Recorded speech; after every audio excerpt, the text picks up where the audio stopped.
We're here today talking with Tom Cunningham, drummer who's had such an amazing long career, and I like to say that he knows everybody who's ever played at Saskatoon. And we're going to go back to the beginning. So, were you born in Saskatoon?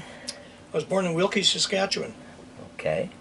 And that was in 1950. And what were your earliest music influences? Did you do Ooh, anything in school? yeah. Well, actually, there's.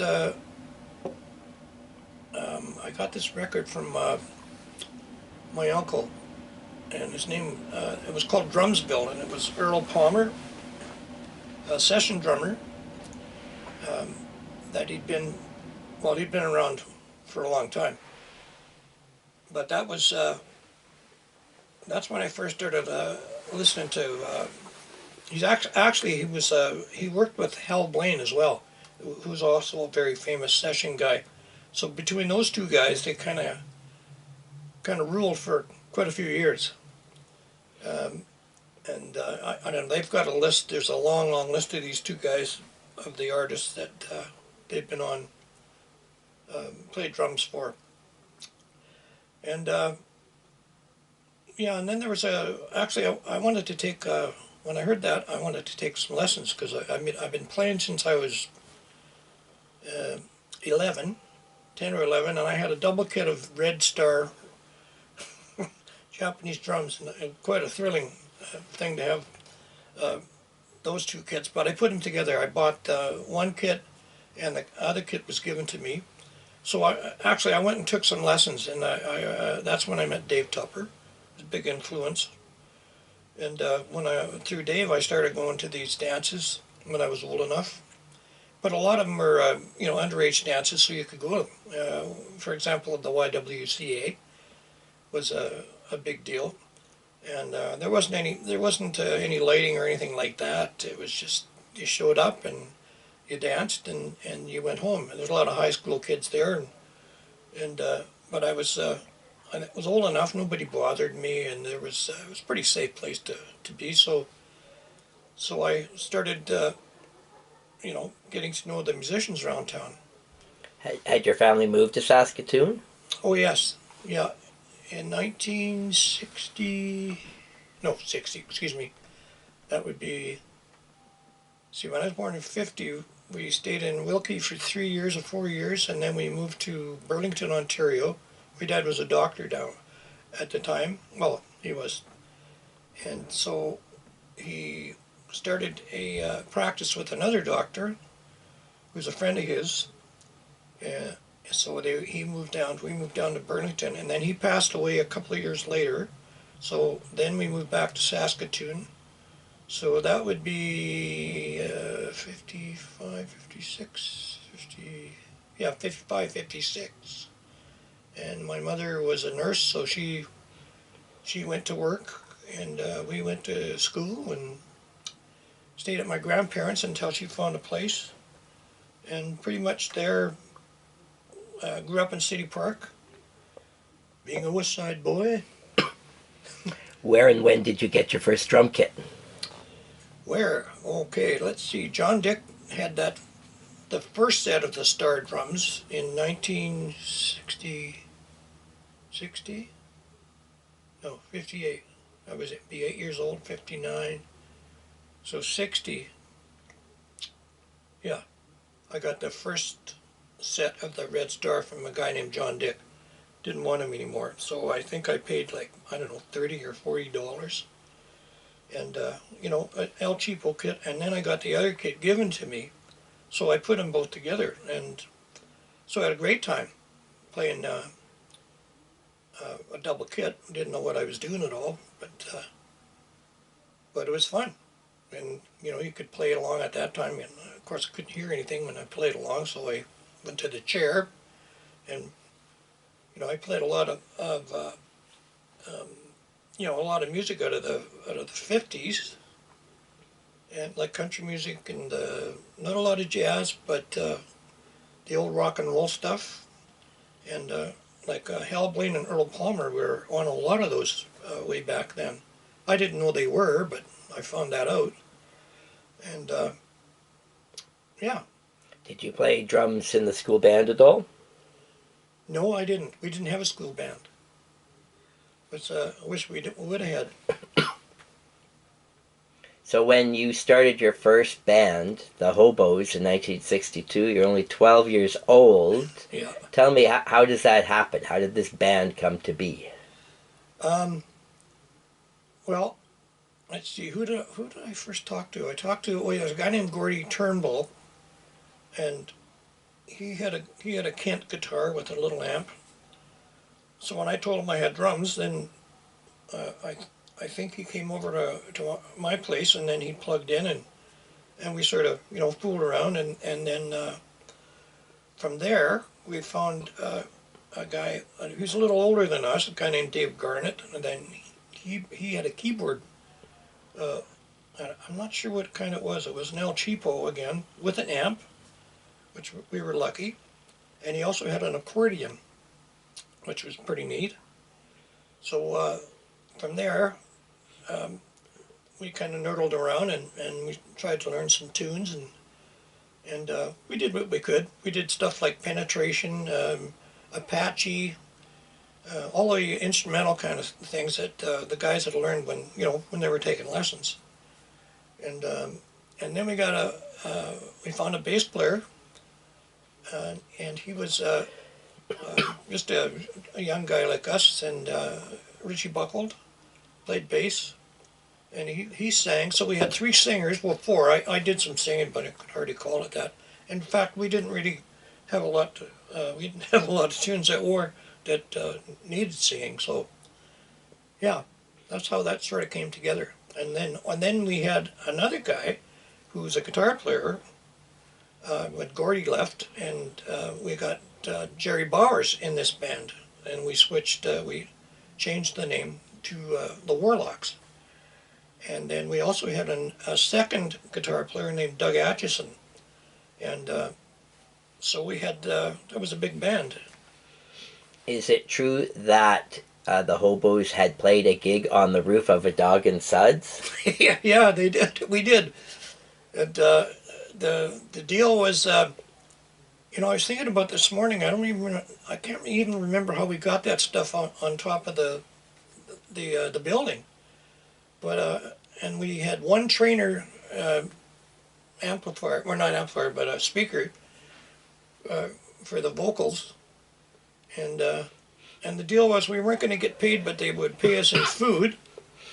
So, and then we'd play Friday and Saturday, and and it was a couple hours only. But anyway, after the gig, we ordered up the first night, and of course we pigged out on everything. And then they told us that, well, I didn't get the call, but somebody got the call that told us that we not to bother coming back because we'd eaten up too much food. So I mean, there's 5 guys, young guys, and couldn't stop eating. So they told us not to come back. Well, yeah, that was it. That was funny, pretty funny.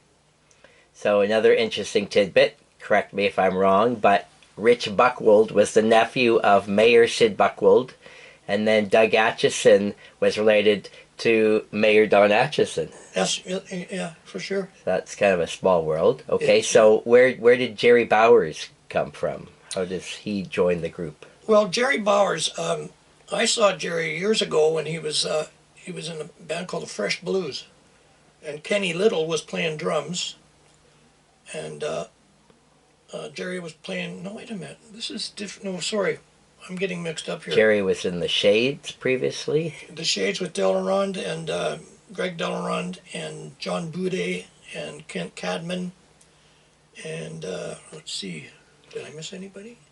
I think I got everybody. Yeah, but that band, I never saw them play live. I saw them play jamming in the garage, I think, if I can recall. They were a great band,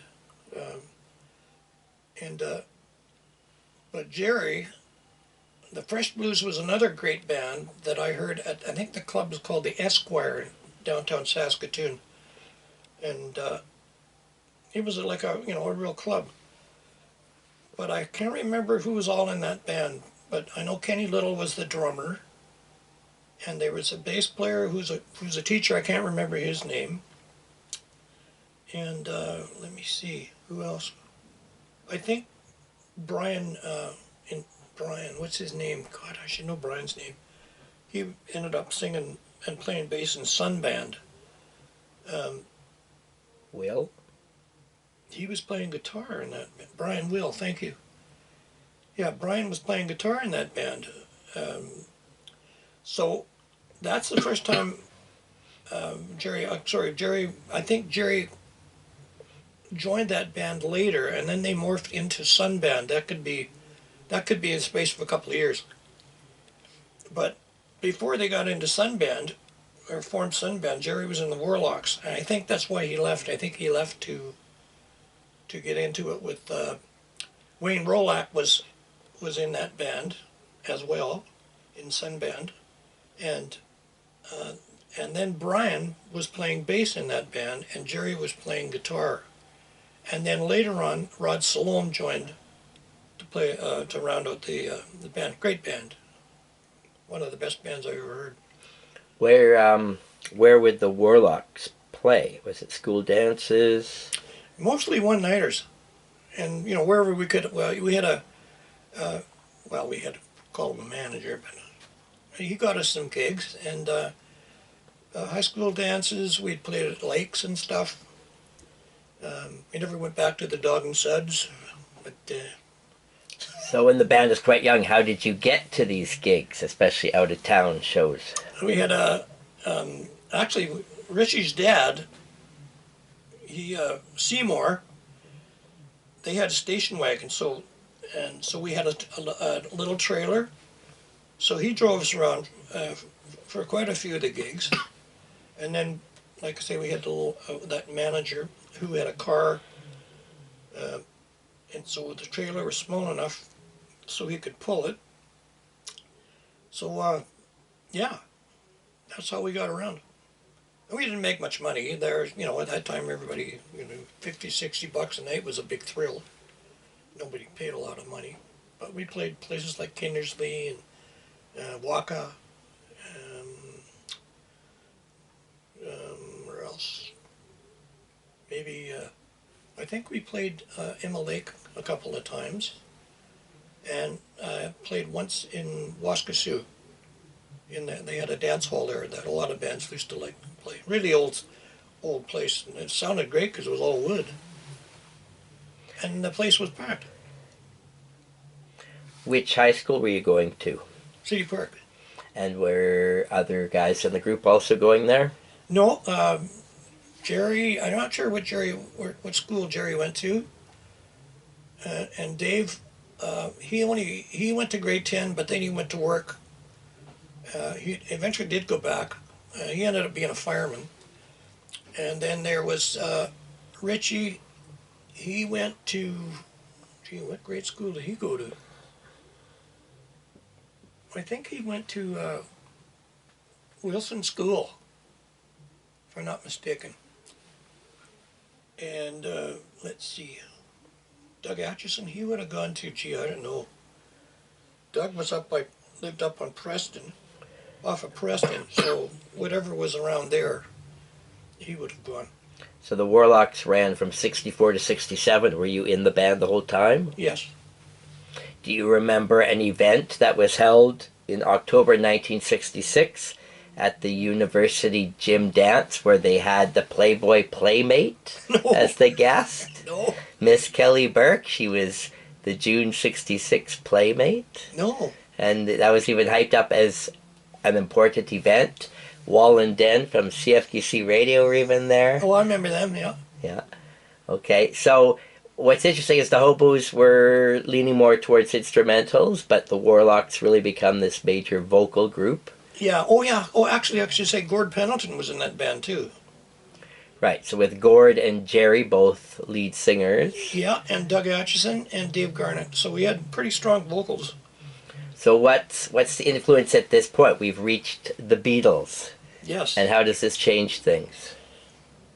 Well, and the Stones. We played a lot, and some Beach Boys. So we kind of try to gear ourselves for more vocals. And there were, well, not so much the Stones, but the other two, the Beatles and the Beach Boys. We tried to tackle tunes that we could handle. Keeping in mind that we were just trying to get better. But actually, Dave Garnett knew quite a bit of music, and he played guitar and he played keyboard. So he was kind of like the guy that gave everybody their parts, and then we worked as hard as we could. A lot of the time, there wasn't a lot of electric stuff going on. It was just trying to get our vocals down, and they kind of morphed into that. So yeah. Do you have any other specific Warlock gigs that you have memories of? Any events? Gee, any road stories? Oh, I remember we ran out of gas in Kindersley, and so somebody went and siphoned gas, and we got caught doing it. So I mean, there was only 3 of us out on getting the gas. Of course, we were going to leave money and stuff, but you can't do that. So we ended up running back to the car and driving as fast as we could out of Kindersley before things got worse. So we made it out of there, and we didn't get busted, and we didn't get assaulted, and it was a dumb thing to do, but it was like after the dance, there was nobody around, and it was cold out. Stupid thing to do. So at this time, everyone being teenagers, did you guys rehearse a lot? Where did you rehearse? Oh, yeah, we rehearsed every chance we could. As long as we kept our, that was the deal I made with my mother, as long as we got the homework done and got decent marks, and I could keep going. So we rehearsed on the weekends. It would be my place or Richie's place. Never over at Doug's or Jerry's, because I remember Jerry and his mom lived in an apartment, so we couldn't very well rehearse there. But then more so over at Richie's place, because it was a big, they had a basement there, and actually Seymour said, well, I don't mind you guys being here because I know where you are. And if I know you're here, then you're not getting into any trouble. So the Warlocks had a pretty good run for a number of years. Why did the band end? Let's see. Well, Jerry left, and he went into he got hooked up with well, I think he knew these guys already anyway. But and then I left, but he went to the guys that formed Fresh Blues, or reformed it, and there was personnel changes, and then I went to the Great Flood, who were the Rogue Spy when I got there, but they were too old for me, so my mom pulled me out of that band, and the reason why, it's kind of a funny story, because we went to Moose Jaw, and she gave me lunch money. I mean, it sounds like a 5-year-old, but you gotta eat. So when we got there, the bass player, Steve Semenoff, he took my money and bought beer with it. I thought that was funny. So my mom just said, no, those guys are too old for you. So actually, Bob Silversides had joined, and so I don't know how long he stayed with that band, but then he called me, and that's how we got together with, it was called the Pig Bristle Brush Blues Band. And first of all, it's just Bob and I, and we were doing some Lee Michaels stuff, because Lee Michaels had this album out that only had, just had a guy named Frosty playing drums. So that's how Bob and I got into it, jamming in his basement, his mom's basement. And from there, we just started to add people. And Larry Jansen joined. So we did quite a bit of playing. We played PA in Regina, the King's Hotel in Regina. Did a lot of one-nighters. And this is when Dave Tkachuk had Actron Agency, so he was booking. We could count on Dave to get bookings. So, and there was a lot of places to play. And he was a good agent, and he kept everybody working. So I think it's possible that you had done some gigs with Dave Beck before joining the Pig Bristle band. Thanks for cluing me in. That's exactly what happened. Thank you. Yeah. Who else? Paul Slind was in that band, who later played with the Moods of Morning with Howard McGregor. Howard played drums, still does. And Howard ended up mixing sound for a band called Steeler, a very successful band in Canada here. And I can't remember who else was in that band. Ed Kucherin on bass. I'm thinking the Moods of Morning. Sorry, yeah. Ed Kucherin, yes, on bass. Paul Slind. Ed stayed with that band for a long time. And Paul was with the band for quite a while. And who else was? Rick Stack, I think, was playing keyboards. And it was a good band. And Dave was a pretty good singer, and they picked tunes that fit the band. And yeah. And what kind of tunes? Well, let's see. There was Born to Be Wild was one. But it was good stuff. I can't remember really. I can't recall. Okay. So let's talk about Pig Bristle a little more in detail. So I've got it down that band is 68 to 69. Yep. You would consider it a blues rock trio? Yeah. Well, initially it was just Bob and I. Okay. But I think we only played one gig as a duo, and then of course, I mean, it wasn't our plan to do that. We just did it. I can't remember where it was, and then Larry Jansen joined, and Larry Jansen was in the Yellow Kangaroo with Kent Cadman, who was a Shades alumni, and I forget who else was in that band, but that was a really good band as well. And so with Larry, there were three of us. We did a lot of Brian Auger and the Trinity, and we did, it was kind of a pretty jazzy stuff. And Bob did all the singing. Larry and I didn't do any singing. And I can't remember the other stuff we had. I wish I would have written that down. Occasionally, Tim Swan would join in with the band. Thank you. Tim Swan was a great blues player, great guitar player, and he had a big voice on him. And we did a lot of a lot of Motown. I don't know. Can you remember any really, like Otis Redding? He'd do stuff like that. Let me think. Being a blues rock trio, did you do anything like Cream or Hendrix? Those kind of. Oh yeah, we got into that for sure. Yeah. Blue Cheer or any of that? Not the Cheer, no. But yeah, we did a lot of that stuff when Cream came out. Jethro Tull, we did some of that stuff. What else? Early Fleetwood Mac? No. Peter Green. Santana? Yeah, we did some Santana, thanks. Yeah. So musician Mike Wilkinson had told me that when he moved to Saskatoon in 68, Pig Bristle Brush Blues Band was the first band he saw, and he said he was intimidated because the audience was nothing but long-haired hippies, and he was a clean-cut altar boy digging the blues. Well, I can relate to the altar boy bit for sure. Yeah. But yeah, it was that was a really good time. Really good time. So did the Pig Bristle Band or the Warlocks ever do any official recordings, any radio or TV? No. No, I don't think we should have been taping ourselves, because that's how a person learns. You play it back and listen to, you know. Yeah. But no, we didn't.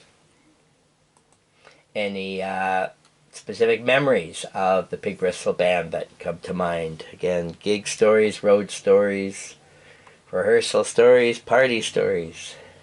Well, there's some rehearsal stories that are pretty funny, but I don't think I should share any of that. Okay. All right. So what about Did you play in the Rogues 5 at all? Well, rehearsed. I never played a gig with them. Okay. But then they changed it to the Great Flood. And like I mentioned before, but I was too young for that band, so, well, I didn't think I was, but the powers that be. Was that the group that your mother thought was too old? That's right. Yeah. I think Okay. Ronnie Abbott, no, Bill Abbott was the guitar player, and he was older. They're all nice guys. And I think the thing about Cecil taking my money and buying beer with it, that's what kind of set her off. I don't know. So then what happens next in your musical career? You're finishing high school at this point. Yeah. So let's see. What's happening in your personal life? Well, let's see. Well, actually, look, can we go back to Junior Dudley Dean? Yeah, are we there already? Oh, until I get ahead of myself. Lead on. So lead on. we'd be basically we're here at the late 60s. Okay, 68. We're just trying to piece everything together, right? 67, 68 in there. Just give me a minute while I refer to my notes. Well organized notes. Yes. Well, let's see. Well, 68, I think, if I'm not mistaken, this was Pig Bristle, right? Right. And Junior Dudley Dean was in there too. And I wanted to mention that. Did I mention? Oh, I did mention about the two drummers thing with Glenn Stevenson. Yeah. Well, so Yeah. let's go into details then. If you think Junior is next, Okay. do you feel like that is next? We haven't missed anybody. No, that's good. We can go right in there if that works. Okay. Excellent. So we had Gordy Pendleton was singing. He joined Junior, and Larry Jansen was playing bass, myself drums, and Bobby was on keyboards, and so that lineup was a pretty good lineup. We played we played a really good big festival outside of Winnipeg, and I can't remember the name of it, but that was and I can't remember any other gigs we played, but we played a few of them, and then Gord went off to do a solo thing. So then we needed another singer in the band, because Bob was the only guy that was singing, and so then we asked Glenn Stevenson, and Glenn Stevenson played with Gordy Brandt. That might have been later. I haven't got my time thing down. And he also played with the Kaleidoscope, really good band around town. And he was a great singer and a great drummer, so great fit. I mean, I was really happy when he joined, because now we've got two drummers and we could do all sorts of stuff. So he did percussion for starters, and if we wanted to, we could have used two drums if we wanted to, two drum sets on stage. I mean, we had options that we could have done. So there was Larry Jansen, Glenn Stevenson, Bob Silversides, Malcolm Buchanan, and myself in that lineup. And again, Actron Agencies booked us. We got a lot of work through them, and we worked out at the last gig we played was in Spokane, Washington, and we were underage, so they made us sit underneath the stage because we were underage, and they'd give us Cokes and stuff. But on the way back, we had a school bus, and it blew up. So we sat out on the highway until we got somebody to tow it and stuff. And then that was the end of that lineup. And then Glenn went off to do some other stuff. And then there was, Larry left the band. And I'm not sure where he went. And we got a guy named Terry Crockett to play bass and sing. And he stayed with the band for, I think, 2 years or 3 years. And during that time, I left to join Trina, which was Brian Plummer, Greg Delron, and myself. And then later, after Junior Dudley Dean disbanded, Malcolm joined us. We went and asked Malcolm if we wanted to play. So, yeah. Okay. And he did. So let's focus on the band a minute. So Junior and Dudley Dean, 1970 to 72. First of all, what I want to know is, what's with the name? Oh, that's Bob Silversize actually got that. He was looking at reading a book or something like that. And I don't know, there was another book around or something, and the author's name was Junior and Dudley Dean. So it was Junior and Dudley Dean. So he said, well, I'm going to use that. What kind of songs in your set list? Oh, gee. Well, we did some Santana. We did, oh, geez. Wish I could remember some of this stuff.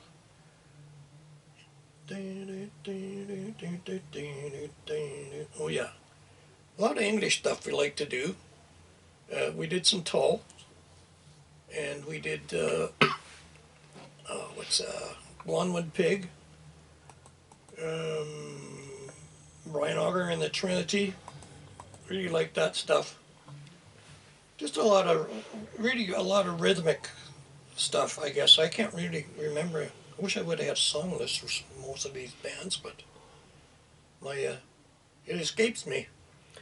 Did you have a so-called day job at this time period while you're in this band? No, and luckily enough, because we played enough, so I could still pay my rent and I could eat, and so we were lucky back then. It was really a good time to be a musician. Lauren Horning was your manager? Yes, he was. Yeah. What all did he do for you? Well, he managed the books, and just made sure that things were paid up, and made sure that people got paid, and that sort of thing. And is it true he was working with GRT Records trying to get you a record deal? Yes, he was, but that was after I left. Okay.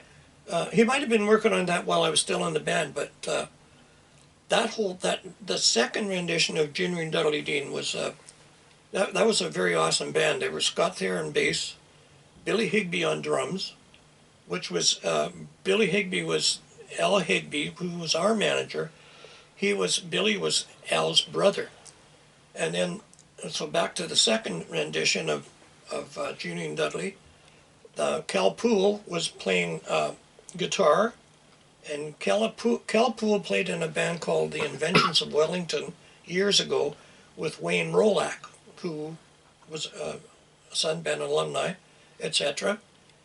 And Cal was in some bands after that too, but that was and Malcolm was in the band and Bob was in the band. So that was a powerhouse rock and roll band. It was a pretty serious band. They were great to listen to. All talented players, great vocals. We enjoyed them. Do you remember playing a gig in 1970 at the Crypt on Broadway? Did. Yeah, thanks for bringing that up. Any memories of that gig? Yeah, it was... or the venue? It was a good place to play. It was very small. But people, it didn't take much to fill the place. So you didn't have to play too loud. And that's another thing in that band. We did play with dynamics, up in the chorus, down on the verse, punching in the solos. You stick with that, you can't lose.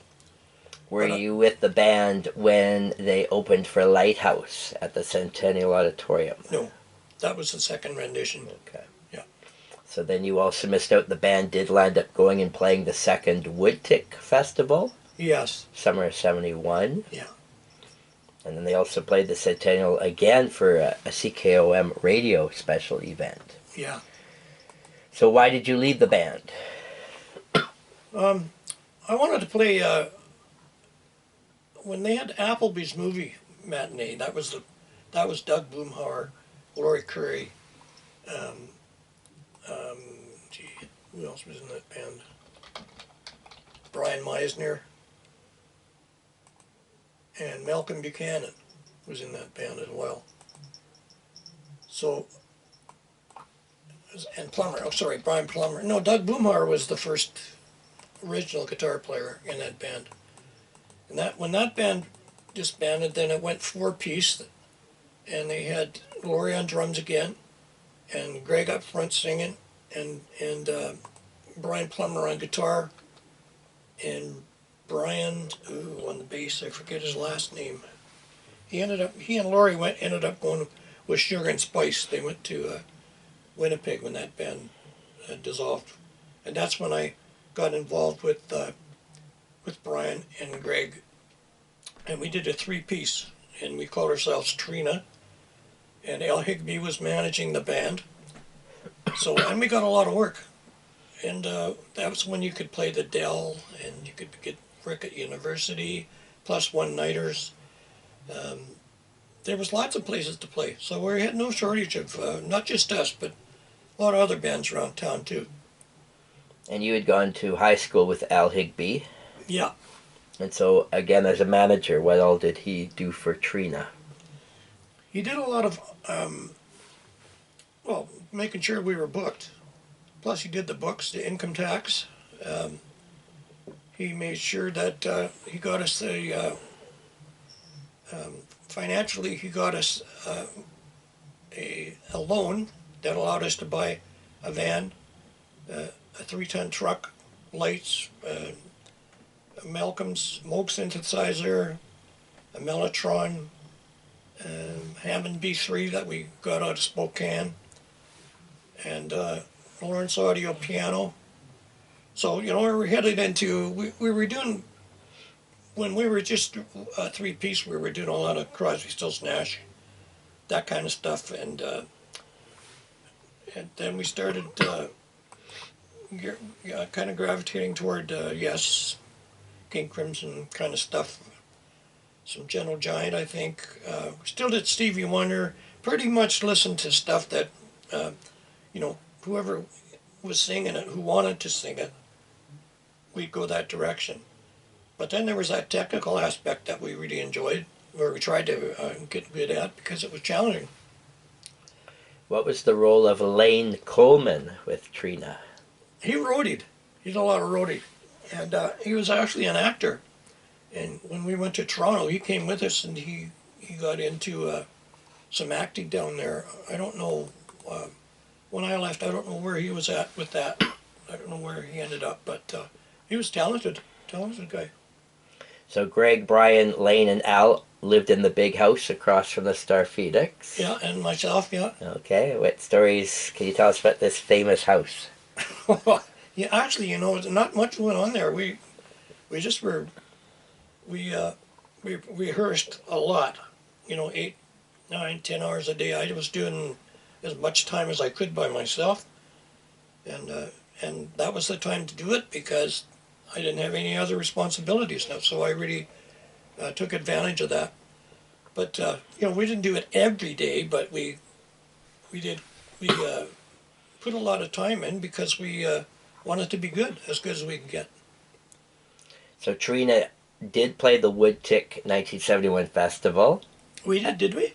Just as Junior and Dudley Dean also played that festival. Trina had the 2:45 p.m. slot, mid-afternoon. Do you remember that Ginny Wolkowski wrote a feature story in the Star Phoenix about Trina? No. On July 24, 72, and she mentioned that your set list included Paul McCartney, Mott the Hoople, Yes, King Crimson, Rolling Stones, Jackson Browne, and Van Morrison. Wow. Love Van Morrison and Jackson Browne, of course.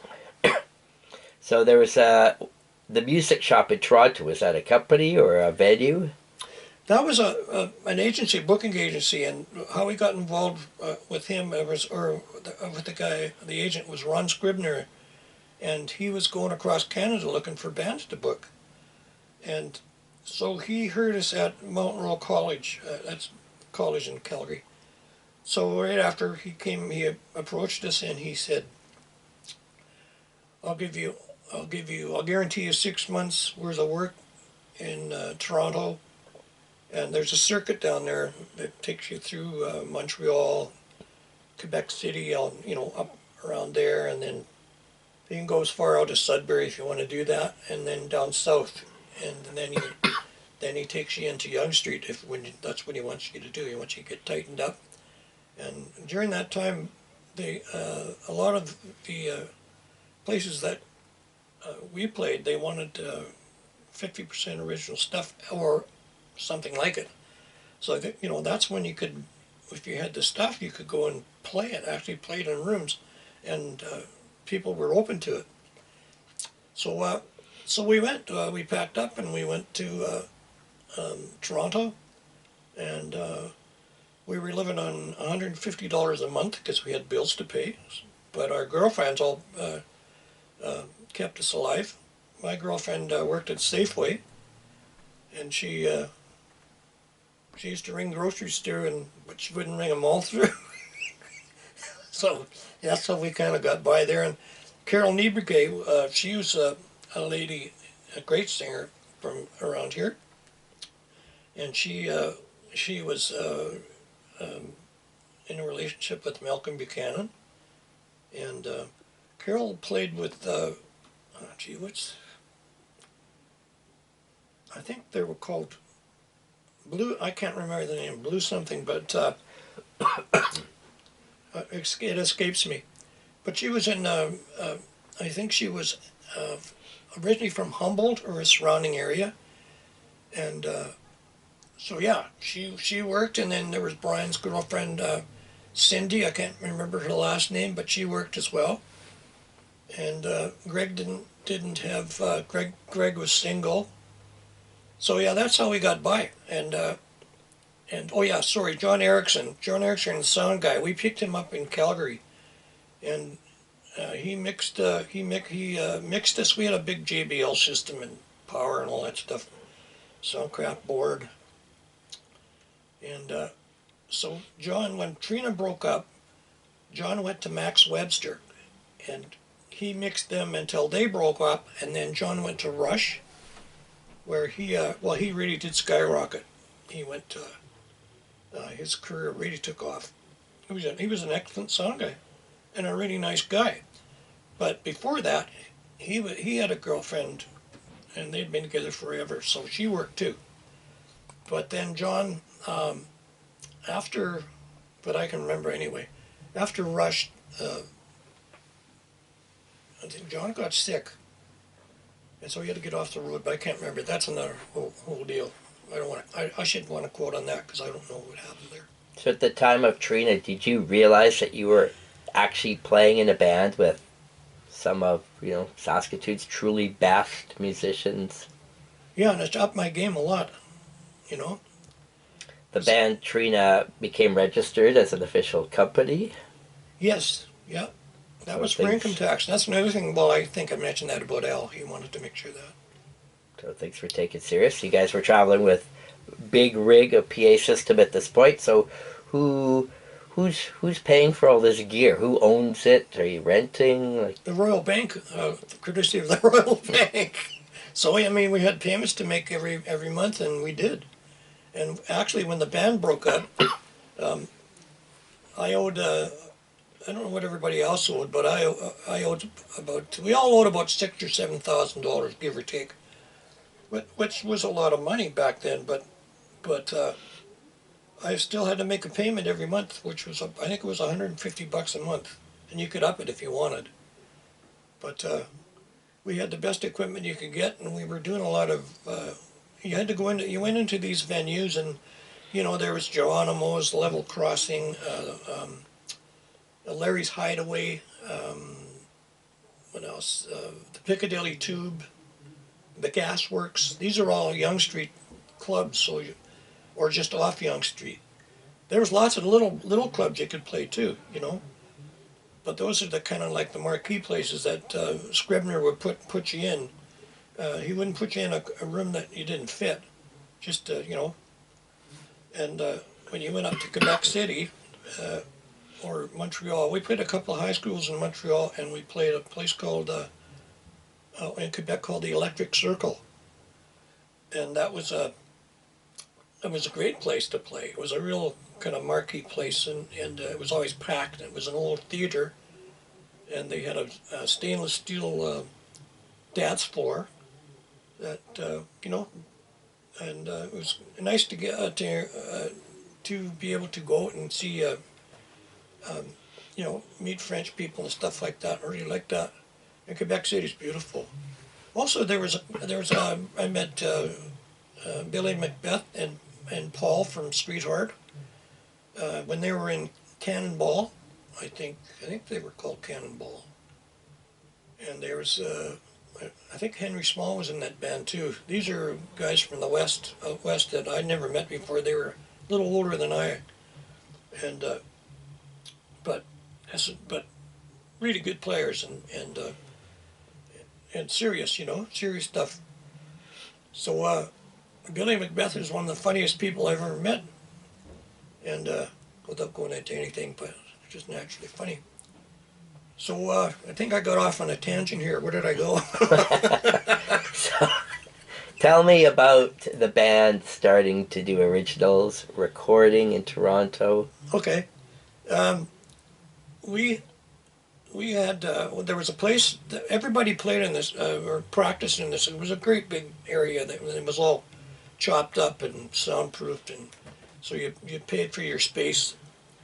And I don't know how much it was, but everybody showed up there. It was like 8 o'clock in the morning. Everybody was there that wanted to do anything, and they rehearsed, and so, you know, well, what do we got? What kind of material have we got that we can adapt to or get better with? So that was the challenge every day we went, and so we got about, I don't know, maybe 7, 8, 9, 10 tunes that we wanted to record. That was a lot. At the time, it was a lot. And the only thing that I didn't like about it for myself is I couldn't stay there because the rehearsal spot was miles away from where we lived. So you got on the 401 and you zipped out of Toronto and then you zipped back. But I wasn't allowed to stay there and practice, which really kind of frustrated me. But because about 2 doors down, there was, what's his face from Rush? Oh God, I got a terrible memory. Neil Peart. And he was there. He'd be usually one of the first people there in the morning. And when we left, which was around 7 o'clock at night, he'd still be in there doing it. So when I went and saw Max Webster and Rush, when they were going out as a unit, like two bands, but one unit, it really showed. And there's another guy too in Max, Paul Cruzy, was a really, really good drummer. Great big double kit of 28-inch Gretsch, bass drums, and really progressive stuff. I don't know if anybody's heard Max Webster, they know what I'm talking about. And same with Rush. They did some really unique stuff. I really like Neil Peart's playing. It paid off for him, you know. Plus, you know, he's talented, and he used that. Anyway, I'm off on another tangent again. So Trina started to record these songs? Yes. Was there plan for an album? Yeah. So we went into Eastern Sound, and there was a guy named Hilly Leopold doing the production, engineering. Of course, Plummer and Delaron did a lot of that, and Malcolm. I wasn't crazy about the drum sound, but you know, we didn't have a lot of money, so just push it through. But that was kind of, you know, you get into these conversations. Well, it's got to sound good if you're gonna shop it and stuff. But the people that really didn't have a handle on it that we knew about when you got in the studio with them was what they like to do in the CBCs, gaff tape all the drums so they all sounded like tick, tick, pop, tick, and then they try and do it from the board. You know, oh no, we can't take the tape off, we can't do that, but probably changed a lot since then. So anyway, well, we're in the studio, small studio, and the big studio, Gordon Lightfoot was in the big studio. So we were taking a break, so you could go out the front and sit out in the front steps out there of Eastern Sound, and Jim Gordon this famous drummer that was doing this album, he was lying there. I didn't know who it was, but I knew who it was when, you know, the guy's about 6'4", 6'5", huge man, really nice guy. So I was able to talk to him for about 15 or 20 minutes, and I didn't want to bug him too much. But then I said, can I sit by the drum booth and watch? And he said, oh yeah, sure. So he said, I'll leave it open. I'll just a crack so you can hear it, you know. So I sat there for about 45 minutes in awe, you know, because this is one of the guys that you know, he's a top session guy for years, and probably would still be that, but he went through some changes. So then, yeah, that was a really up time for us. And then after that, we went over to Lightfoot's house and hung out after, met the guys and hung out. Jim Gordon wasn't there; he'd already gone. But I don't know how many times we went into the studio, but I think when the band broke up, we had at least 8 tunes that we thought were able to, we were able to shop. They were good enough to shop. And what happened to these recordings? Well, I don't know. They stayed in the studio, I guess. The master, don't know what happened. You don't think anyone else in the band ever got copies of anything? No. What happened there was, what happened with that band was, it went bankrupt. That's what happened. We didn't have any money to, which is unfortunate, but we just weren't making enough money. And living in Toronto is expensive. Right. Trina also used to record live board tapes from their gigs. Did any of those survive? Actually, you know what? I want to add that there's a guy named Jerry Mosby who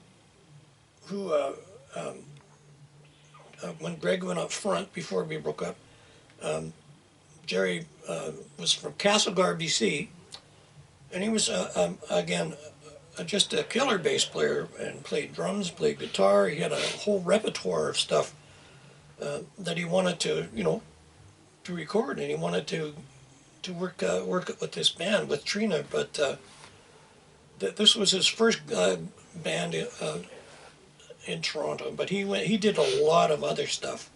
He ended up playing with a band called The Hunt, and he did a whole whack of stuff. The Hunt also had Paul Kersey from Max Webster playing it, but they never got a break. They never got out of Toronto. But the Hunt had 3 or 4 or 5 albums, I think, that they had recorded. But because they couldn't get to that next level, they disbanded because, you know, they just couldn't get out of Toronto, unfortunately. So when Jerry came along, it was like a good shot in the arm, but because we were bankrupt, he went. He was in the band for maybe 3 months, and then it was the end. You know, unfortunately. So at one point the band had up to 4 techs, and so what kind of money at the peak is Trina charging for a gig? I couldn't remember. I can't remember what that was. Any money we made, because we didn't have any big recording stuff or anything like that. We got. I think for a 4-piece band, we got, I think it was anywhere from, I don't know, $2,500 to $3,000 a week. So, you know, out of that, you know. Were most of your gigs with Trina 6-night-a-week nightclub gigs? Yeah. Yeah, that was pretty much, when you came down and you did the circuit, you went down south and you played Hamilton and, the clubs down there. There's a couple of really good clubs, and then you worked your way up, depending on how they wanted to route you. Then you'd work your way up to. There was another place in Montreal called in Hull, Quebec, called the Chaudière, and we played there, and that was a big tavern, huge place, and lots of bands played there. And so we played there, and they liked the band, so. Actually, they liked the band wherever we went. We didn't have a rough time doing that. And the thing with let's see. Did the band ever come back west to play after you'd done all this work down in Ontario? No, no. Ever venture into the U.S.? Well, there was talk about that, but we never went. We went to Niagara Falls. That's pretty close.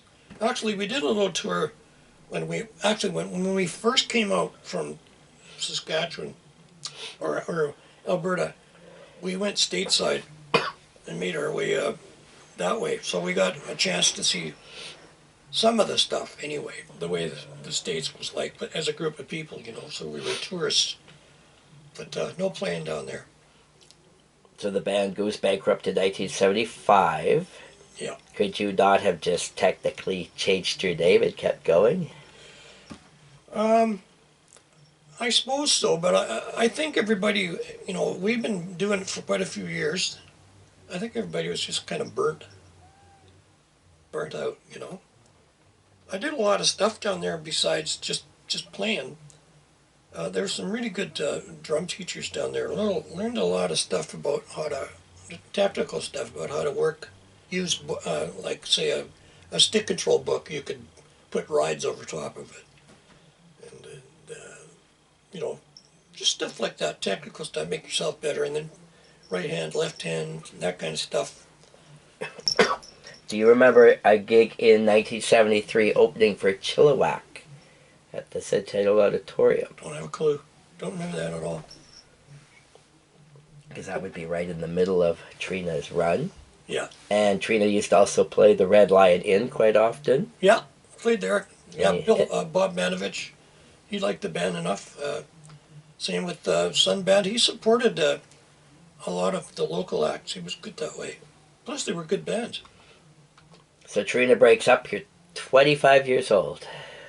What's happening in your life at this point? Well, at that point, I'm playing with the Honky Tonk Rounders, Bandit. Bandit was a good band. So was the Honky Tonk Rounders, but I was to fill in.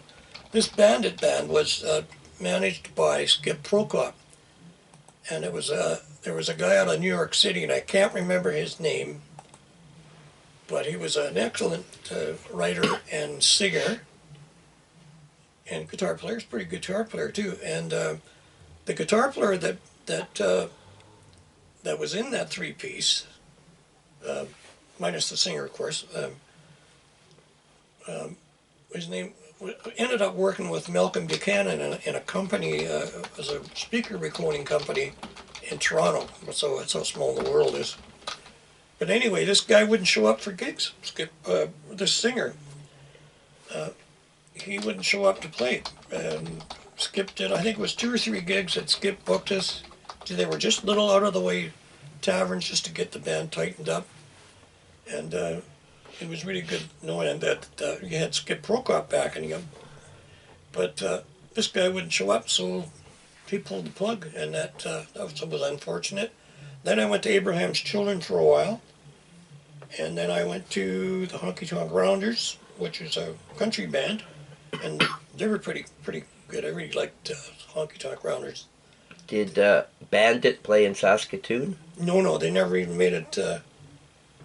We did. I remember the first night we played, the first gig, the guy never showed up, so we phoned Skip, and then Skip phoned the owner, and then so we packed the stuff up and left. Nobody got paid. The second gig, the same thing. And the third gig, same thing. So that was the end of the band. So there was a rock band called Bandit that used to play Saskatoon from 73 to 75. You think it could be the same band before you joined? No, totally different band? Okay. Yeah. Okay. So Bandit that you played in was based out of Ontario? Yes, Toronto, yeah. Okay. All right, and then who's next? Well, let's see. Well, have we got the Honky Tonk Rounders in there? Yeah, tell us a little bit about them.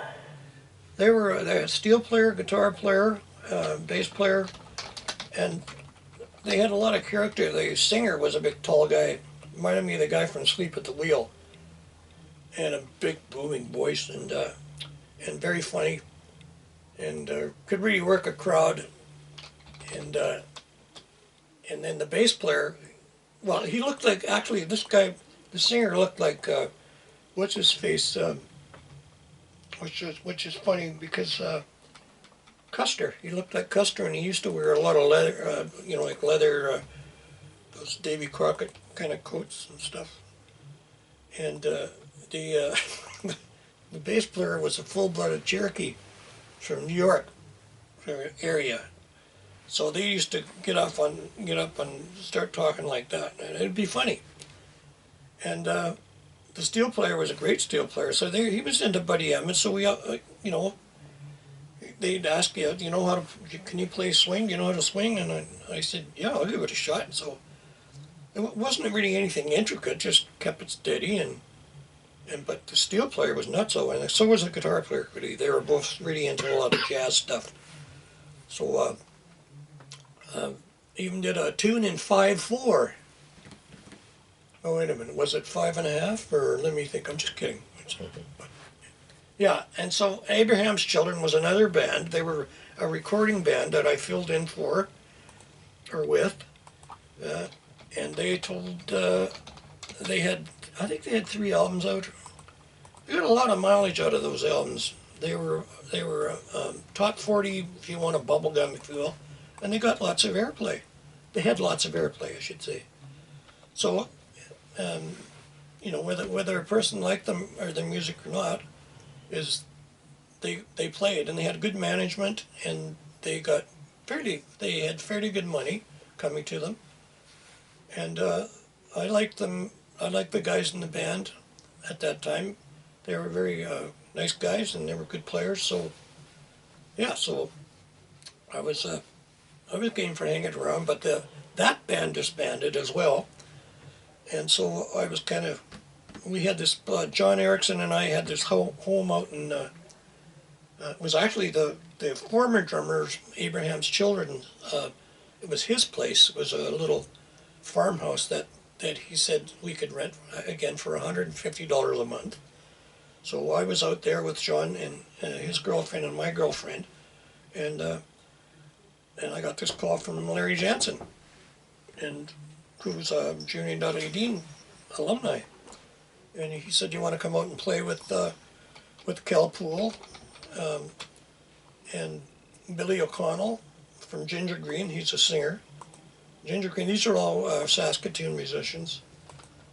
And Steve Rebecki from Legend, keyboard player. And who did I miss? Somebody here? Kel.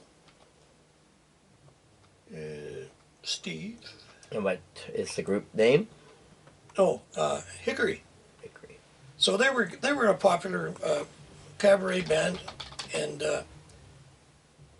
so I said, well, yeah, because there was nothing going on out here, and I just wanted to get. I wasn't liking Toronto that much anymore, so I decided I was going to get out. So and they were based out of Calgary? Yeah. So yeah, Larry Jansen, Kel Poole, Billy O'Connell, Steve Rebecki, and myself. Grant Wade was in the band? Yeah, he was the drummer I replaced. Okay. I don't know where he went, but I liked his playing. He was a great drummer too. Jim Llewellyn? Oh, Jim Llewellyn? Llewellyn, yeah. Yeah, he replaced me. Another great drummer.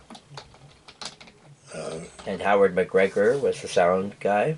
Yeah, and what a great sound man. And what kind of tunes is Hickory playing? Excuse me? Hickory is a rock band? Yes. Covers? Yeah. Playing current top 40 or a mix of old and new? Yeah, they did a Beatles set. We did a Beatles set. And, that that was a big deal. The people at the cabarets, they liked the Beatles stuff. Plus, they did a little harder edge stuff like, I don't know, I can't even think of the stuff, to be honest with you. But it was good music, good hard driving music.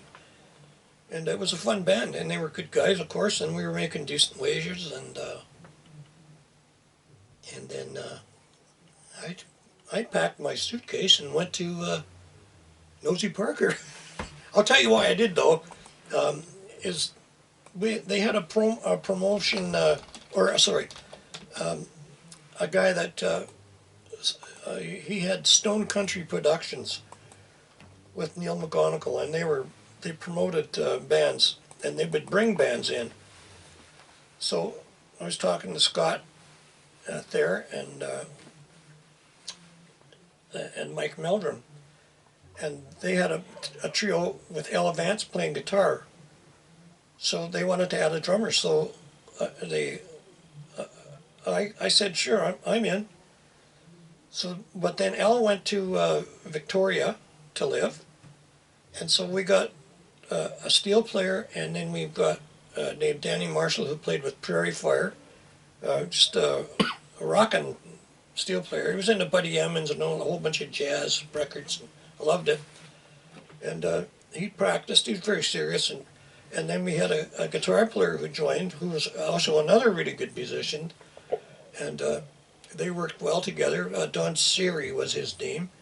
And he changed his name to John Ryan because he could. So that band, we played with, let's see, Commander Cody and Nicolette Larson and Norton Buffalo. And geez, these are Sleep at the Wheel. These are gigs that we warmed these bands up. But these are the bands that Neil and Dave Ferguson were bringing in, and so that's why I went. Plus, Nosy had a bunch of original stuff which I really wanted to do, and the money was good. So we played less, and we made more money. We're pretty much, and plus, if we needed to, we could go in and play rooms, and there wouldn't be any hassle with what we were doing. Because at that time, during Stampede Week, we had lots of gigs, and we got paid well. Oh, and there was one other, Charlie Daniels. It was another band that we played, that we warmed up, and he was great. Charlie, we played there in Lethbridge, and I have to tell you a little story about that. We hired this guy to take our equipment down there, and so when he got down there before us. So we went when he went into the arena, and so Charlie Daniels' band, the roadies were all, fixing stuff up. And so he's walking around, and he said to the one guy, he says, "Where's my drummer's ride?" So these guys, Charlie said they don't know who he is, right? So they didn't say anything to him. They just kind of looked at him like, "What the heck's this guy anyway?" So they finally figured out who he was, so they told him to bugger off. So then, anyway, when we got down there, this guy came up to us and said, "Who's that guy anyway?" So we told him who he was. And he said, yeah. So he didn't, I don't want to repeat what he said. So anyway, we went over, and because he really pissed these guys off, right? Because they're busy working away and stuff. So when it came to play, they wouldn't turn the lights on. So we played in the dark, and Charlie turned the lights on. So at the end of the gig, he said, "Here's what happened, And so we didn't say anything to the guy that drove our stuff down, because we wanted him to drive our stuff back. So we packed it up, but he took us to the bus, Charlie, and showed us around in his bus and stuff like that. Just a really nice guy, and a killer band that he had there. So Nosy Parker ran 1976 to 82, but you were there for the first half? Yeah, pretty much. Were you an original member, or had you replaced somebody? First drummer, yeah. First drummer. And the band was country rock? Yes. And that was the first time you had basically played that genre? No, actually the Honky Tonk Rounders. Oh, okay. Yeah. So you were okay with that? Yeah. Was there ever any types of music or things that you just didn't want to play? Not really. I really just as long as the band was worked at, as long as we worked at what we needed to get done, that was important to me. Were you still in the band in 1979 when Nosy Parker opened for Harlequin? No. That was a heavier Nosy Parker. They got it was a guitar band, more of a guitar band, like Molly Hatchet kind of stuff, you know, and it got away from the others, the more what if you say later stuff, I guess. But And why did you leave this band? Nosy? Yeah.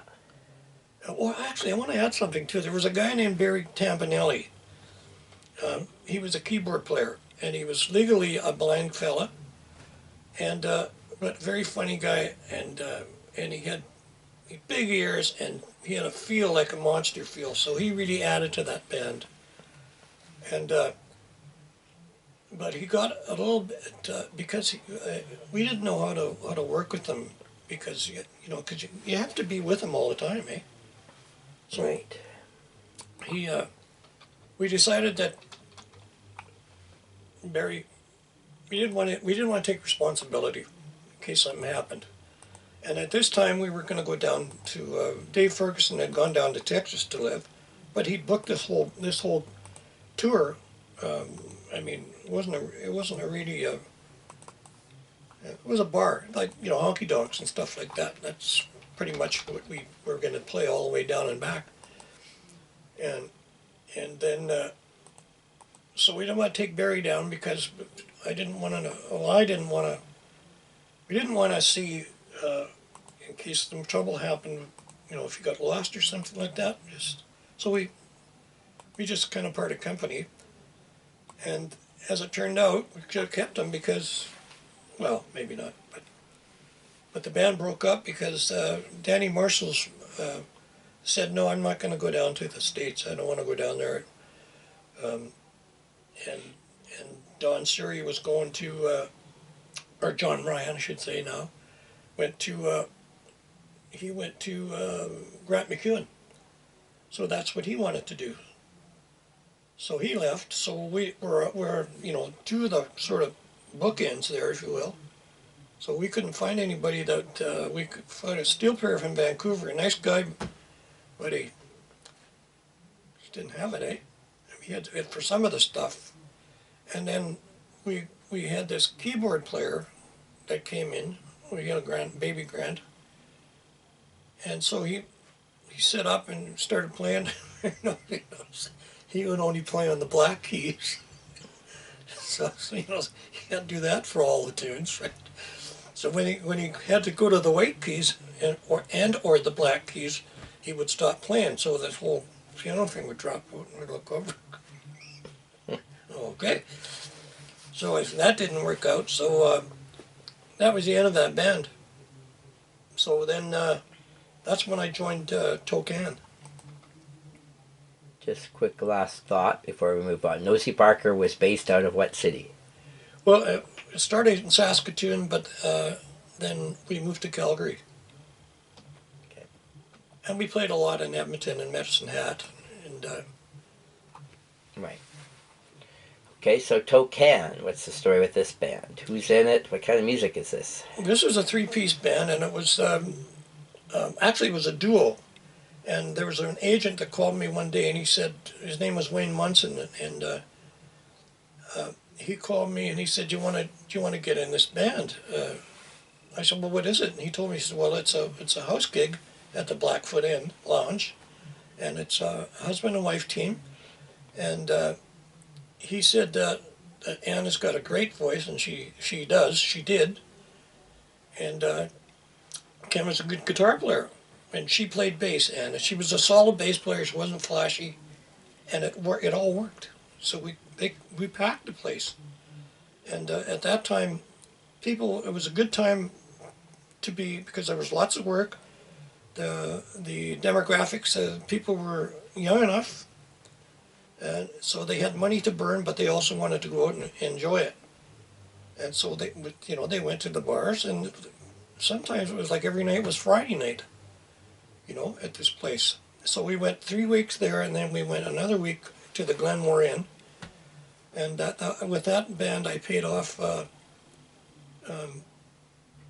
my Trina debt. Finally, paid it all off.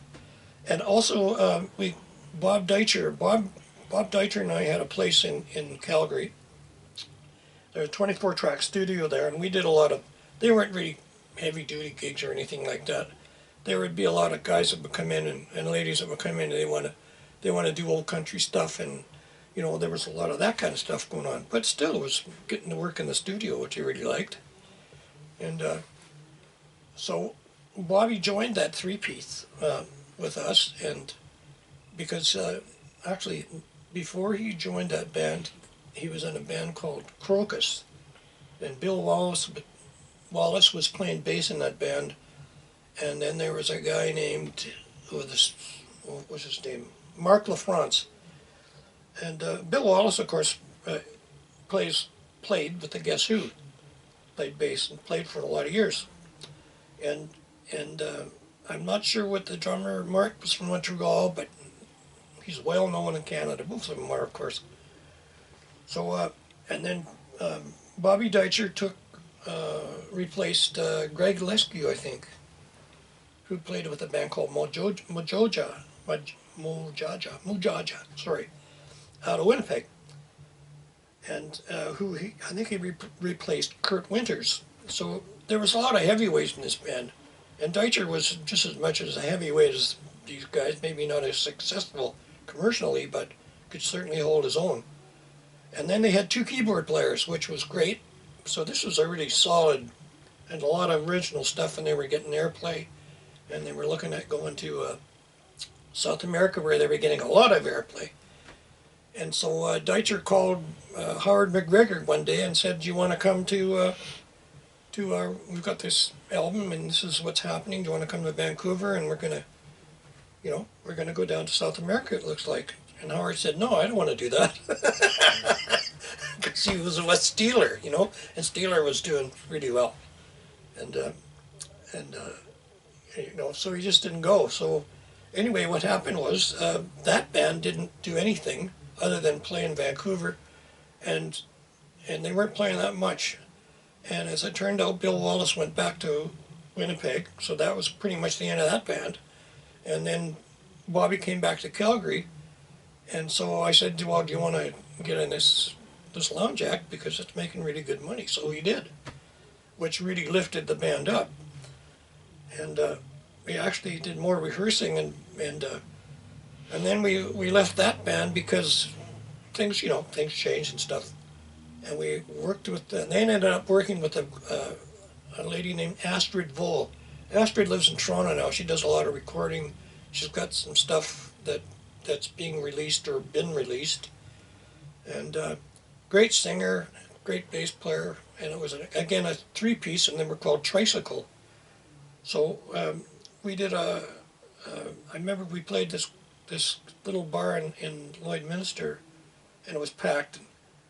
And she kept, she did 99 Luftballon. She's from Germany originally, so she could speak German fluently. So as soon as she started singing this, all these guys kept asking her for it, right?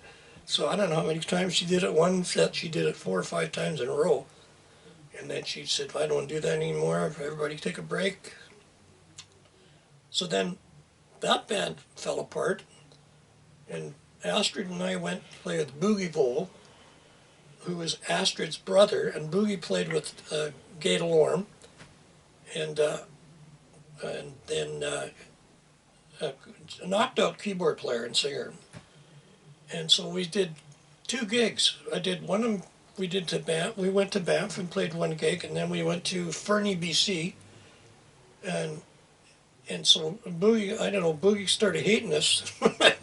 Dennis Marcinko was playing bass, and I was playing drums, and Astrid was up front singing, and Boogie was on keys. And so he had this click track, or a rhythm ace, so he punched it in and turned it up, right? So he was looking at us going, So at the end of the night, he said, no, not even the end of the night.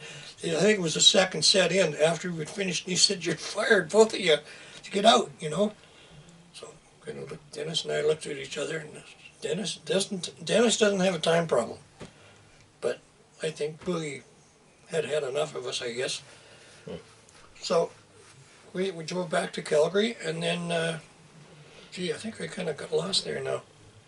What happened after that? So you've got Tibet. Oh yes, Tibet. What about Bobby Stewart? Is he?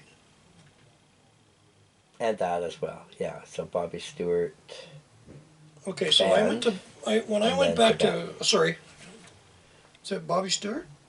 Okay, so I went back. There was a guy, guitar player, a really talented guy, singer, guitar player, drummer, hilarious, funny man.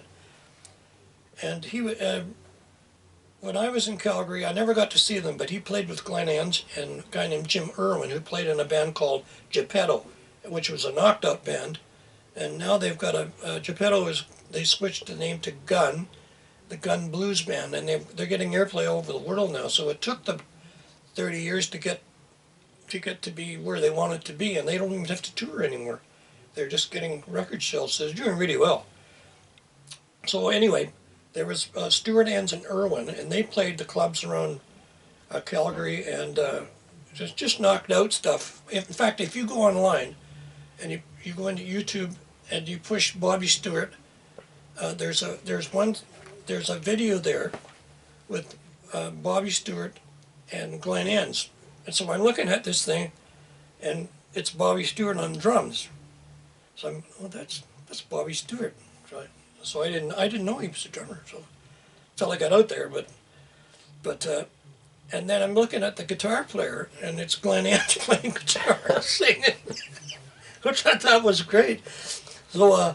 So they would switch off like that. This was in Nelson when they were doing this, where Bobby's from, but I thought that was great. So anyway, I went up there, and I did a lot of work in Bobby's mother's studio. Well, Bobby's studio, but Mom's basement.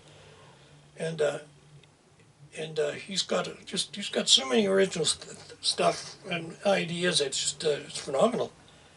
But I certainly learned a lot working with him, and it wasn't all just original stuff either. It was snorting whiskey, drinking cocaine. Does that ring a bell? Do you know who that might be? I can't remember his name. But and a guitar player. I think he's I'm not sure where he's from either. But and I was in Jeopardy. Does that ring a bell? That kind of stuff. I lost on Jeopardy.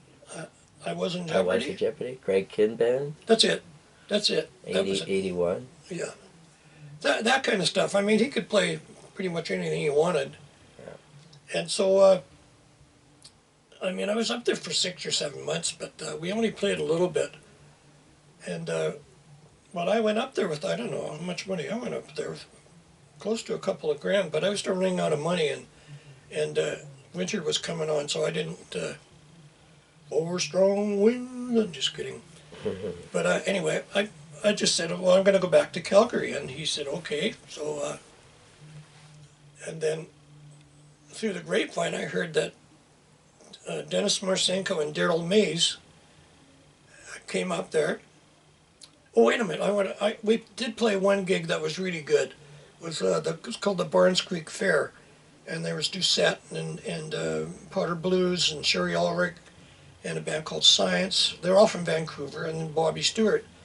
So I got to play there, and it was out, way out in the boonies, and these bikers rolled in, and they had their big truck with them, but they also brought a doctor, and they brought coarse beer and stuff like that. And they'd done this every year ever since they'd been together. So what they did was they were treating people that were ODing and stuff like that. They weren't your typical bikers, eh? So these were the good guys. So that was fun.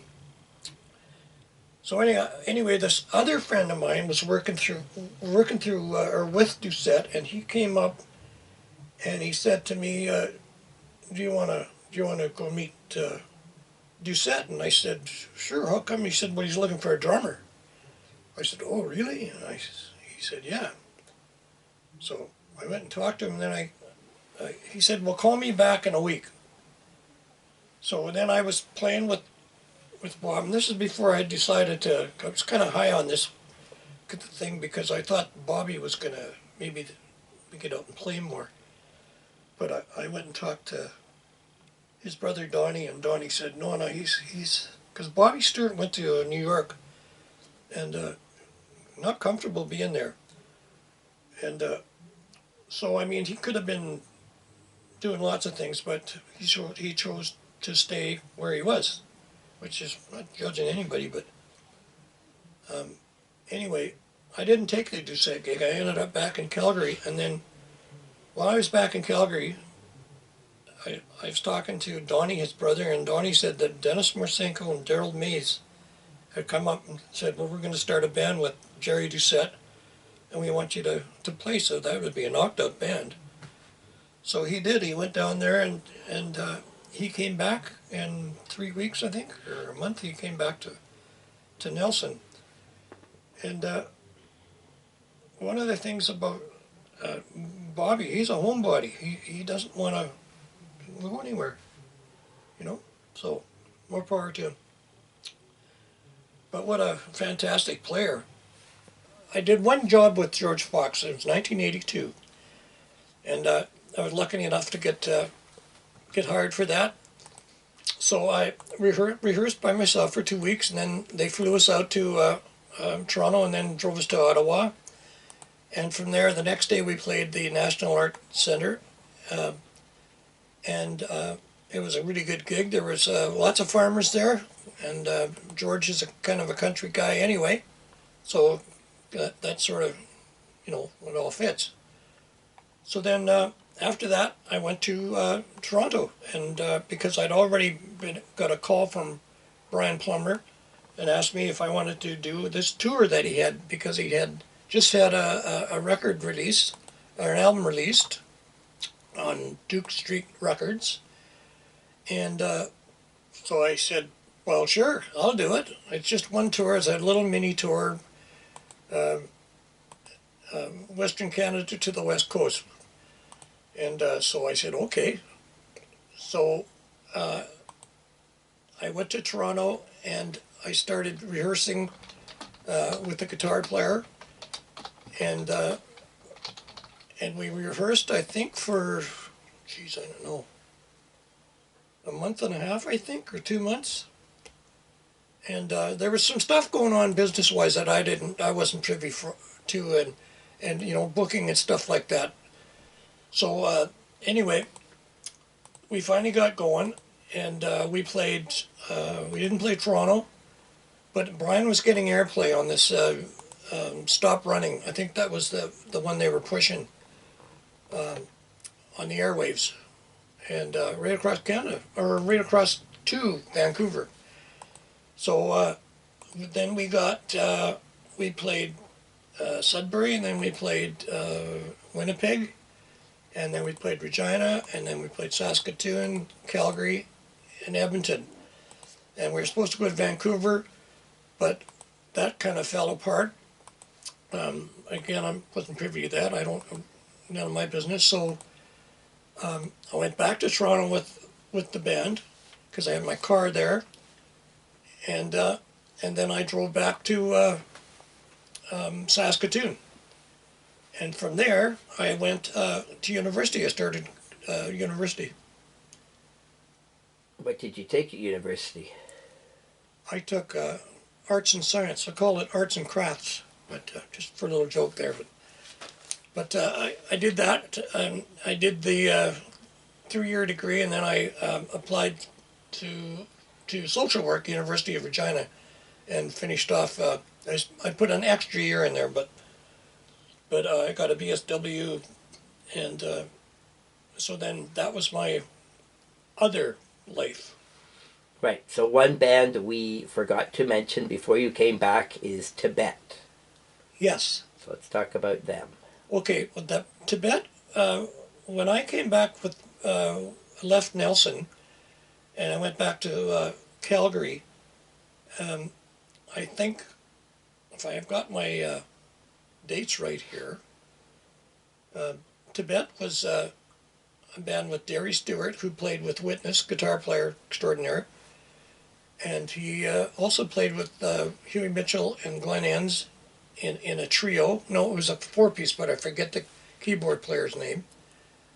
And then there was Scott Thayer, who was a Nosy Parker, Junior and Dudley Dean alumni. And then there's a guy named Roy Beckman who played keyboards, and I played drums. And then there was Dillis Durfay, who was the lead singer. And actually we got quite a bit of work. What kind of music was that? Well, it was top 40 stuff. Pretty much, we had to pretty much stick with that. Anything that was, we looked at, of course, you know, I call it the hit parade. That dates me, but you know, you looked at what's hot, and we'd learn the tunes, and then we'd go out and play them. Do you remember any particular songs that were big for you guys? I think anything by Captain Beefheart is anything that we jumped on right away. Just kidding. He was pretty popular in the mid-'80s, wasn't he? I know, he calls all the time. Just kidding. But I don't know. I can't. You know, if I could see, if I was better organized, I would have a song list, and so, you know. But your questions are really good questions. What's your name again? Just kidding. I'm Rick Dees. So you're back. After that, you come back to Saskatoon. What was there a major reason you've decided you want to go back to school? Has this been on your mind for a while? Like, yeah. Why back to Saskatoon? Well, university. My family was there. I liked the University of Saskatchewan's a pretty good university. I mean, the University of Calgary's pretty good too, but I prefer to go back to Saskatoon. And basically, the whole thing that kind of pushed me along to the education thing was I didn't want to be looking around to see if I could if any work in bar mitzvahs when I'm 40 years old. So I figured I better go back to school and get an education and go get a job, because there wasn't any money. Things were starting to change, you know, and couldn't rely on making a living. In fact, when I left Tibet, that they went on for a little bit, and then there was no more work. The bottom kind of fell out, you know. So that was the writing on the wall. So. How long had it been since you had last lived in Saskatoon? Oh boy, let me think. 1970, I guess, when Trina. Yeah, quite a few years. So now you're back in Saskatoon. You're playing with the Marl Brothers and the Castaways on and off. Yes.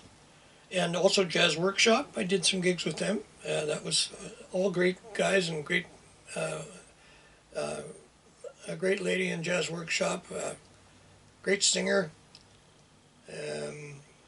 Bill Richards was playing keyboards in that band when I was in the band. Doug Boomhauer and Skip Cutts playing bass. So yeah, it was a lot of fun, and we didn't play a lot, but we played I want to say Orestes, but that's in Calgary. No, it's a Greek restaurant right across from the university, and I can't remember the name of it anyway. But and then there was oh yeah, have we got time for a story? Do you have any? Just kidding. Yeah. Got a million of them. But the Myro Brothers, we were driving back from some gig in the summertime in Saskatchewan, and we saw, I don't tell a lot of people this, but I have to tell people this because the four of us saw this. It was a UFO, it was a flying saucer. And it wasn't one of these things that you see like miles up in the sky. This thing was like, when we were driving along the highway, I saw this, we all saw it, this little light that was kind of twirling like this, and then it went across the highway, and then about a football field out to the right of us, it stopped, and then you could see it get a little bigger, and I said, well, we said, are we getting tired here or what? So anyway, we got out of the van and watched it, and it made its way real quietly right up in front of us, and then it went right, it was about 2 or 3 or 4 telephone poles high, and it just had a green kind of a hue to it. It was circular, and it didn't make any noise at all, and we just sat there for maybe 2 or 3, 4 minutes, maybe. Seemed like forever. And I'm standing beside Rick Myron, and I said, Rick, are you all right? And Rick's kind of a funny guy, and he said, yeah, I'm okay, but my sphincter's a little tight. And of course, thought that was quite hilarious. And then all of a sudden, this thing just shot straight up in the air. And it was like, there's no sound, no exhaust, nothing. And it was gone. And it got it so high up that then it started making these, accelerated an incredible amount of speed. And then it started making these right angle turns full speed. And then it was gone. You could see it, what it was doing. It just... Who else witnessed this? Keith Meyerall, Rick Meyerall, and oh God, I forgot, and Miles Meyerall. And Keith is an accountant, and Rick is a farmer, or he was. And at that time, Miles worked for CJWW. So they're all, they're not, they don't make stuff up. So that's why I tell people that, because if you got 3 people besides myself, yeah, you know. Interesting. And by the way, the Meyer brothers, we've all gone to the same psychiatrist. Just kidding. Not that one. So the 90s come along. You play with Diesel Cafe. Mm-hmm. I sure with did. Bob McCready, John LeClaire, and Ray Anderson on bass.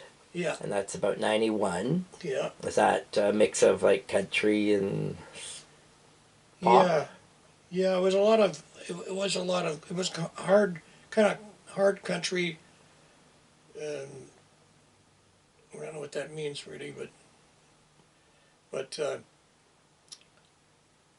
gee, what are some of the Waylon Jennings? We did some. Gosh, I know when I go home, I'll think, oh yeah, well I remember who they are. But, and you also played with Warren Rutherford and Scott Thayer. Warren Rutherford. What a funny man. Yeah, it was pretty funny. He did a lot of banjo stuff. Good picker. Right. And guitar work, and we'd play. I don't know where he got these gigs from, but they were pretty good gigs, and good paying money, and usually arena stuff. And we had one light. Sometimes we have 2 lights, but usually most of the time we have 1 light. And it was a flatbed thing usually, and dirt, on the arena floor, and lots of really drunk farmers kind of roaming around. And that was it, yeah.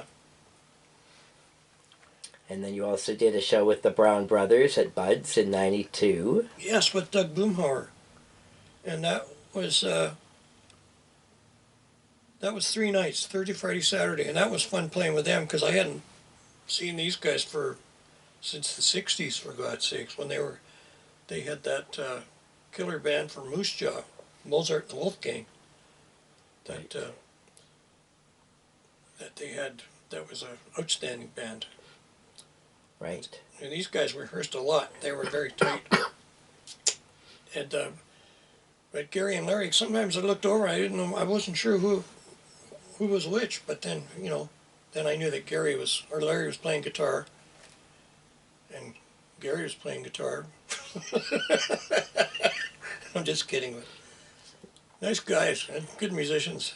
I was lucky to play with them. Oh, and Boomer was playing guitar too, of course. And those guys, so 3 of those guys go back, way back before I knew who they were. But in the summer of 1993, I met Marilyn Faye Parney. She was putting together a new band, sort of a country rock act, to go tour Saskatchewan and Alberta. And so we started rehearsing a show with Dean Kaplan on keyboards, and Brett Bristle was on drums, but at the last minute he bailed out, and Tom Cunningham was hired. Ta-da! So that's when we met. Thank you. So we did a month on the road together in October, playing Rosetown and a bunch of dates in Alberta. Yeah. And my favorite funny story about that is we were playing some song, I don't know what song, and then Marilyn said, Tom, take a drum solo. Instead of doing a drum solo, you did a mouth drum solo, like, of course we all thought that was pretty funny. Yeah, well, you don't get as tired doing that.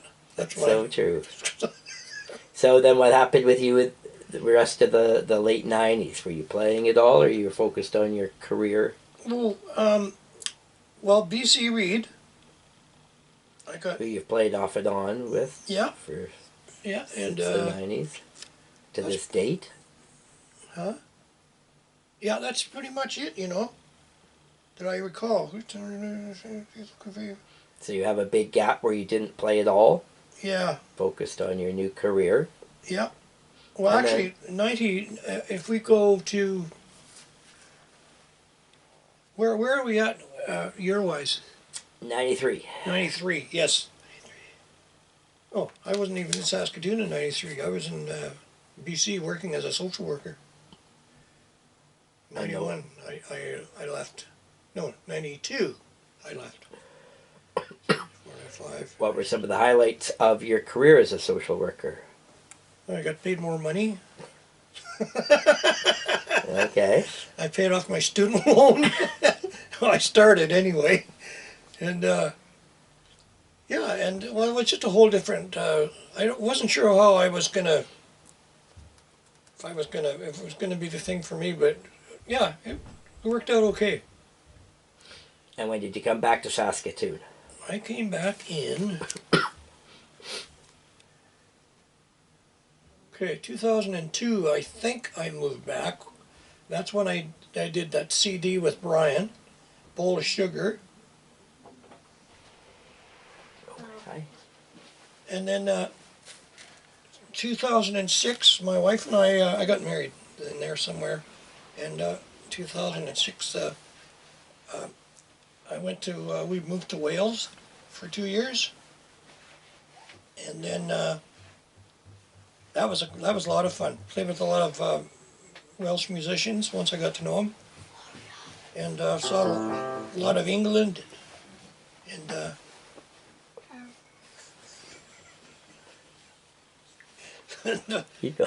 so yeah, it was fun.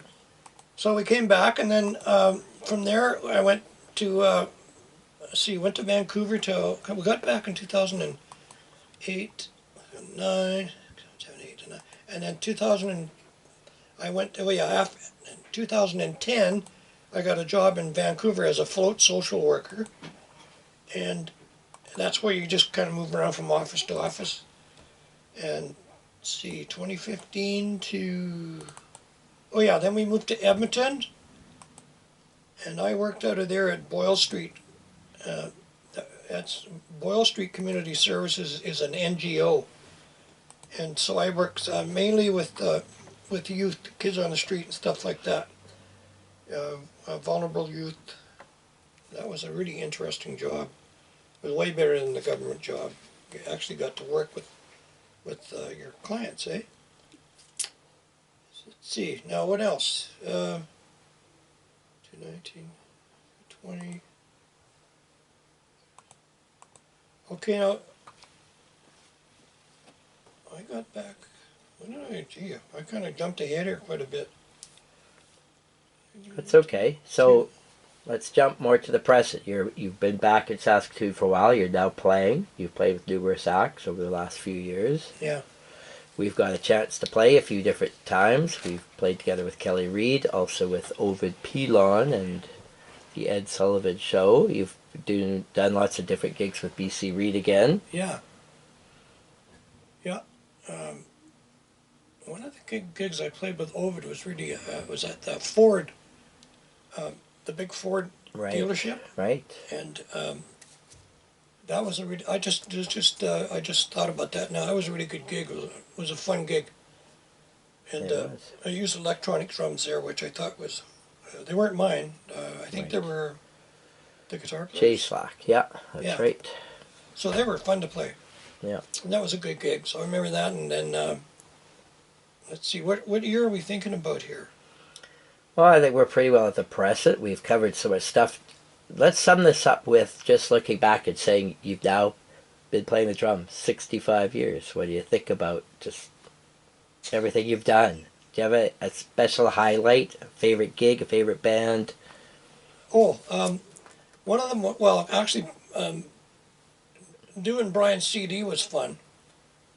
And got a really like I felt comfortable working with Glenn in the studio. He's really good, and I liked the sound of the drums, and I just liked what he did. And the tunes. I didn't know the tunes, and but it came off. I didn't listen to the CD for about 2 years. And then one day I put it on and listened to it, and I went, well, that's not so bad. You know, a person gets nitpicky. I'm kind of nitpicky like that. I always want to go back and try it again. And and the other thing too was the playing with the big band is a lot of fun. I like playing with horns. And plus, a person's got to. That gig is like a lot of gigs. You might play once a year, so that kind of brought up my reading. So I read every day now. I try to read every day, and I think I'm good enough so I can write out. I started with years ago I started with marching books, but this is a little different thing. So it's not it doesn't have to be like so intricate that you look at it and go. You just have to know when to start, when to stop. And, and there's shots and stuff, Right. And if it needs anything more than that, then it's pretty easy to do. But it helps me because after a number of years, the memory's not that good. So, and if you only play it once a year, I don't like to rely on my memory. So I like to have it right there. So I can play it and look at it, and I can hear it. So I'm not freaking out. I can relax more. Yeah. Perfect. And one of the best gigs I ever played live, again, was in the Corral when we played with Nicolette Larson, Norton Buffalo, and Commander Cody. There was 83,000 people in there. No, 8,300 people. Pardon me, 83,000. Oh, well, why stop there? 183,000. How's that? That's pretty cool. It was a lot of fun. It was just great, And never played in a big room like that before that sounded good, Right. Usually they don't, their barns don't sound good. Yeah. Anything you want to ask me? What my favorite color is or anything? Well, now that we've got to your favorite colors, I think that's our cue to say thanks for doing this interview. It's been amazing to hear of all the wonderful things you've done, amazing groups, people you played with, things you've done. And thank you very much. Thanks, Terry. I made it all up. No, thanks, Terry. I really appreciate it.